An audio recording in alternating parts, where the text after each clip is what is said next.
نبی کریم صلی اللہ علیہ وسلم نے فرمایا بے شک اللہ رب العالمین کے 99 نام ہیں، من احصاها دخل الجنہ، جو ان ناموں کا احصاء کر لیتا ہے وہ جنت میں داخل ہو جائے گا۔ کیا مطلب ہے کہ احصاء کر لیتا ہے؟ سب سے پہلی بات یاد کر لیجئے، سمجھ لیجئے اس بات کو، من احصاها، جو ان کا احصاء کر لیتا ہے۔ سب سے پہلی بات کہ اللہ رب العالمین کے 99 ناموں کو یاد کرنا، ان کو حفظ کر لینا۔ دوسری بات اللہ رب العالمین کے ناموں کو سمجھ لینا، ان کا فہم حاصل کر لینا۔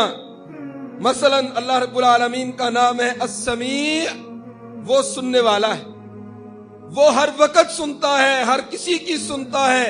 کائنات میں کوئی جہاں اس کو پکارتا ہے، کوئی فضا میں اس کو پکارتا ہے، کوئی سمندروں کی گہرائیوں میں اس کو پکارتا ہے، کوئی پتھر کے اندر چھپا ہوا کیڑا اس کو پکارتا ہے، کوئی زمین کے نیچے رہنے والی مخلوق اس کو پکارتی ہے، آسمانوں میں سے کوئی پکارتا ہے۔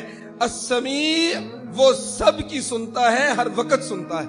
اللہ رب العالمین نے 28ویں پارے کے شروع میں فرمایا بسم اللہ الرحمن الرحیم قد سمع اللہ قول التي تجادلك في زوجها وتشتكي الى اللہ۔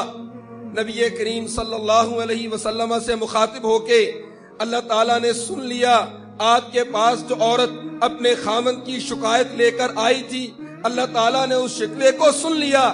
عائشہ رضی اللہ تعالیٰ عنہ فرماتی ہیں جب یہ آیت رسول اللہ صلی اللہ علیہ وسلم پر نازل ہوئی اور اللہ کے رسول صلی اللہ علیہ وسلم نے عائشہ رضی اللہ تعالیٰ عنہ کو آ کر بتلایا کہ اللہ تعالیٰ نے میرے اوپر یہ آیت اتاری ہے، وہ جو فلاں فلاں صحابیہ اپنے خاوند کی شکایت لے کر میرے حجرے میں آ کر مجھے بتا رہی تھی، اللہ تعالیٰ فرما رہے ہیں قد سمع اللہ، اللہ تعالیٰ نے اس عورت کی شکایت کو سن لیا ہے۔ تو پھر کیا کہا عائشہ رضی اللہ تعالیٰ عنہ نے؟ الحمدللہ الذی وسع سمعہ کل الاصوات، تمام تعریفیں اس اللہ وحدہ لا شریک کے لیے ہیں جس کی سمع، جس کا سننا ساری آوازوں سے بالا تر ہے۔